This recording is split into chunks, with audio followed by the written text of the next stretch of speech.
샬롬 할렐루야. 갈라디아서 5장 19에서 21절입니다. 육체의 일은 분명하니 곧 음행과 더러운 것과 호색과 우상 숭배와 주술과 원수 맺는 것과 분쟁과 시기와 분냄과 당 짓는 것과 분열함과 이단과 투기와 술 취함과 방탕함과 또 그와 같은 것들이라.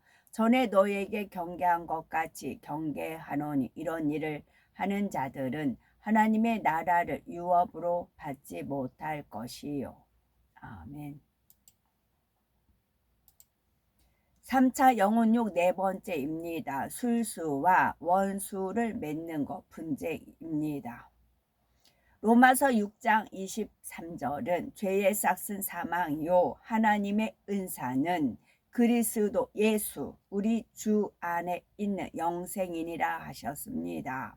여기서 죄의 싹이 사망이라는 것은 아담 이후의 모든 인류가 죄인이 되었으므로 그 죄값으로 사망을 당하게 되었다는 것을 알려주지요. 그리고 사망이란 곧 몸의 죽음뿐만이 아니라 사람의 영혼이 지옥에 떨어져 영원한 사망의 형벌을 받는 것을 의미합니다. 그러나 하나님의 은사는 그리스도 예수 우리 주 안에 있는 영생이니라 한 대로 하나님께서는 우리에게 구원의 길을 열어주셨죠.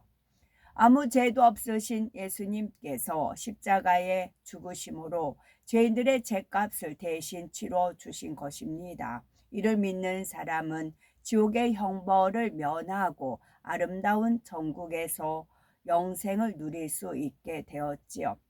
그런데 이렇게 믿음으로 구원을 얻는 섭리에 대해서 많은 사람이 오해를 하고 있는 것을 보게 되죠. 예수님께서는 모든 죄를 사하셨으니 이를 믿는 사람은 여전히 죄 가운데 살아도 구원받아 천국에 간다고 잘못 알고 있는 것입니다. 그러나 성경은 결코 그렇게 말씀하지 않으십니다. 어둠 가운데 거하고 계명을 지키지 않는 사람이 스스로 하나님과 사귐이 있다. 곧 나는 주를 믿는 하나님의 자녀라 라고 말해도 이는 거짓말이라고 말씀하십니다. 이제 주를 믿는 사람은 죄에서 떠나 거룩한 삶을 살아야 하는 것입니다. 술수에 대해서 알아보면 술수라는 것은 술법 또는 술책이라는 의미로서 그 중에서도 술법이란 무속신앙이나 복술 등을 행하는 것을 말합니다. 세상에 보면 흔히 신접한 사람들 곧 악한 영의 힘을 빌어 복을 받게 해준다거나 장래일을 알 수 있다고 말하는 사람이 있지요. 이런 사람들을 찾아가서 주술적인 방법으로 소원을 이루고자 하는 사람들도 많이 있습니다. 예를 들어서 대학 입시나 취업을 앞둔 자녀나 결혼할 배우자에 대해서 기흉을 점치기도 하고 집안에 우환이 있으면 이유를 물으러 가는 것이지요. 어떤 불길한 일이 있을 것이라고 하면 부적이나 어떤 비법을 씁니다. 자신의 경쟁자를 저주하여 해롭게 하기 위해서나 소원을 이루기 위해서 효험이 있다는 부적을 몸에 지니기도 하고 구슬하는 등 여러 가지 방법을 쓰는 사람도 있습니다. 그러나 하나님의 자녀들은 결코 이런 일을 행해서는 안 됩니다. 레위기 19장 26절에 너희는 무엇이든지 피째 먹지 말며 복수를 하지 말며 술수를 행치 말며 라고 하시었죠. 주를 믿는다 하면서 이런 일에 미혹되는 것은 하나님의 대적인 악한 영을 쫓는 것이므로 하나님을 배신하고 대적하는 큰 죄가 됩니다. 믿지 않는 사람들이라 해도 이런 일들은 어떤 유익도 없이 오히려 악한 영을 끌어들이게 되어 더 큰 재앙을 초래할 뿐입니다. 또한 악한 영들이 앞일을 알 수 있는 것도 아니지요. 악한 영들도 영의 세계에 속해 있기에 육의 사람들의 마음은 어느 정도 읽을 수 있어서 마치 미래까지 아는 것처럼 속이는 것입니다. 단지 잠시 동안의 눈가림과 속임수로 그럴듯하게 미혹하여 사람들의 경배와 섬김을 받으려는 것이 바로 악한 영의 계략입니다. 오직 살아계신 하나님, 전지전능하시며 인생의 생사화복을 주관하시는 하나님만이 앞일과 모든 것을 아시며 사람에게 축복을 줄 수 있는 분이십니다. 그런데 여기서 술수라는 말은 단지 악한 영에 접하는 술법만을 말하는 것이 아닙니다. 더 큰 의미로는 술책, 다시 말해서 괴사를 꾸미고 교묘한 거짓으로 상대를 깨어가는 일들이 술수에 포함이 되지요. 세상을 살아가다 보면 악한 계교를 써서 상대의 것을 가로채거나 함정에 빠뜨리는 일들이 많이 있는 것을 보게 됩니다. 성경에도 보면 에스더서에 나오는 하만이라는 사람은 유다 백성인 모르드게가 자신을 섬기지 않는다고 해서 그를 죽이고자 할 뿐만이 아니라 그 민족인 유다인 전체를 멸하려고 계계를 꾸몄지요. 또 다니엘이 왕의 은총을 크게 입자 이르시게 한 신하들이 괴계를 꾸며 다니엘을 사자굴에 던져 넣습니다. 그러나 하나님께서 그 백성 유다 민족을 지키심으로 모르드게와 유다 민족은 구원을 받았고 오히려 악한 하만이 왕의 명령으로 죽임을 당하였지요. 또 다니엘은 사자굴에 던져졌을지라도 하나님께서 지키시니 무사했고 오히려 그를 모함한 신하들이 사자의 밥이 됩니다. 잠언 26장 27절은 함정을 파는 자는 그것에 빠질 것이요 돌을 굴리는 자는 도리어 그것에 지리라 하였지요. 악한 계략을 꾸미고 남을 해치려 하는 것은 현저한 육체의 일로서 자기 자신의 멸망을 자초하는 길이며 더구나 공의로우신 하나님의 심판을 받게 된다는 사실을 명심해야 합니다. 여기서 한 가지 더 기억할 것은 하나님의 자녀들이 정도를 걸을 때는 악한 사람들이 괴계를 써 속이려 해도 미혹당하지 않을 수 있다는 사실입니다. 주를 믿는 성도들 중에서도 괴계에 속아서 사기를 당하는 등 큰 피해를 보는 경우가 종종 있는데 이는 근본적으로 욕심이 동원하여 진리를 어기고 정도를 벗어났기 때문입니다. 자기 안에 비질가 있는 만큼 상대방의 거짓된 말에 마음이 동하는 것이지요. 만약 성도들이 욕심을 좇지 않고 정도를 걸으면 상대가 아무리 그럴듯하게 말해도 속지 않습니다. 악한 사람들이 모략으로 해치고자 해도 정도를 걸을 때는 하나님께서 지키심으로 피해를 막아주시고 범사에 합력하여 선을 이루어 주시는 것입니다. 또한 원수 맺는 것이라는 것은 상대에게 원한을 품고 파멸되기를 원하며 그렇게 만들어가는 것이죠. 사람이 자기의 마음에 맞지 않는 상대에 대해서 악한 감정을 품다 보면 상대를 멀리하게 되고 나아가서 미워하게 됩니다. 그 정도 지나치면 감정이 폭발하게 되고 해를 입히려고까지 하는 것이지요. 세상 사람들은 원수 맺는 것이 악이라고 생각하지 못하는 경우가 많습니다.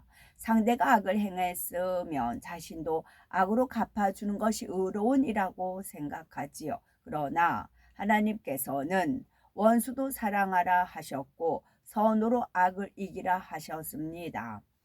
상대가 아무리 큰 잘못을 했다 해도 죄인들을 위해서 십자가에 달리시고 나를 구원하신 주님의 사랑을 생각할 때는 얼마든지 용서할 수가 있는 것이죠.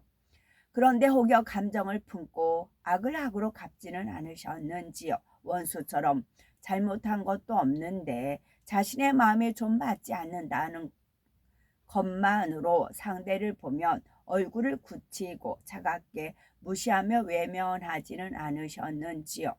아니면 상대가 잘못한 것으로 인해 나를 어렵게 여길까 하여 오히려 그 손이라도 한 번 더 잡아주고 따뜻한 말 한마디도 한 번 더 해주셨는지요. 주기도문에는 우리가 우리에게 죄 지은 자를 사하여 준 것 같이 우리 죄를 사하여 주옵시고 하는 내용이 있습니다. 이처럼 어떠한 사람과도 원수를 맺는 것이 아니라 세상이 감당할 수 없는 그리스도의 사랑으로 많은 영혼을 변화시켜 나가야지요. 분쟁이라는 것은 자기 유익과 자기 권세를 우선적으로 여기며 이를 취하기 위해서 다투는 것을 말합니다.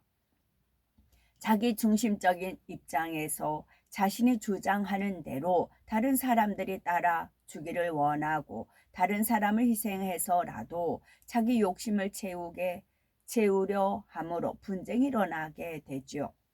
부모와 자녀 사이에도 서로의 고집으로 인해서 심히 분쟁하게 되고 인연을 끊는 경우가 있습니다. 부부간에도 서로를 섬겨주면 되는데 서로 섬김 받으려 하고 자신의 생각이 옳다고 주장하니 다툼과 분쟁이 있게 됩니다. 의가 좋았던 형제 간에도 유산 상속에 대한 의견 차이가 있거나 보증을 써준 것이 잘못될 때는 심히 분쟁하게 되고 원수처럼 되는 경우도 있습니다. 이웃 간에도 자기 유익을 쫓아 이런저런 분쟁을 일으키는 것을 보게 되지요. 예전 같으면 그래도 한 동네 사람이고 이웃이니 그저 참고 살았을 법한 일도 요즘은 조금이라도 손해를 볼 것 같으면 당장 찾아가서 항의를 하고 분쟁을 일으킵니다. 마지막 때가 될수록 세상에는 사랑이 식어지고 더욱 자기 유익을 구하니 갈수록 분쟁이 더하고 개인 간에는 물론 민족 간에 나라 간에도 전쟁과 불화가 더하게 되는 것이죠. 그러나 주를 믿는 우리들은 오직 성령의 띠로 사랑의 띠로 하나가 되어야 됩니다. 더구나 교회 안에서는 어떤 분쟁도 없이 온전히 하나가 되어야 하지요. 고린도전서 1장 10절에 형제들아 내가 우리 주 예수 그리스도의 이름으로 너희를 권하노니 다 같은 말을 하고 너희 가운데 분쟁이 없이 같은 마음과 같은 뜻으로 온전히 합하라 했습니다. 교회 안에서는 물론 가정에서도 직장에서도 서로가 상대의 입장을 생각해 주면 얼마나 평안할까요? 또 서로가 상대의 의견을 존중해 주며 상대의 유익을 구해 준다면 얼마나 행복할까요? 마태복음 5장 9절은 화평케 하는 자는 복이 있나니 저희가 하나님의 아들이라 일컬음을 받을 것이며 라고 한 대로 우리는 어디를 가나 평안을 심고 화평을 심는 하나님의 자녀로 인정받아야 되겠습니다. 갈라디아서 5장 21절에 육체의 일에 대하여 경계하기를 전에 너희에게 경계한 것 같이 경계하노니 이런 일을 하는 자들은 하나님의 나라를 유업으로 받지 못할 것이요 했습니다. 즉 천국에 가지 못할 것을 말씀하신 것이죠. 물론 우리가 예전엔 진리를 알지 못하고 행한 것으로 구원을 받지 못한다는 것은 아닙니다. 이제 말씀을 듣고 깨닫는 대로 기도하면서 철저히 회개하고 돌이키면 되는 것입니다. 순간적으로 예전의 구습이 나왔다 해도 또다시 통해 자복하고 변화되어서 결국 온전함을 이루어 나가면 되지요. 그러면 하나님께서는 이렇게 변화되고자 노력해 나가는 것을 믿음으로 인정하시고 천국으로 인도하시는 것입니다. 그러나 죄를 버리려고 노력도 하지 않고 여전히 육체의 일을 행하며 오히려 세상에 물들어 간다면 결국 믿습니다 하는 고백도 거짓말인 것이지요. 진실한 믿음과 행함으로 빛 가운데 거하심으로 이 땅에서도 축복을 받으며 영원한 천국 새 예루살렘까지 들어가시는 복될 우리가 되셔야 되겠습니다. 아멘. 샬롬.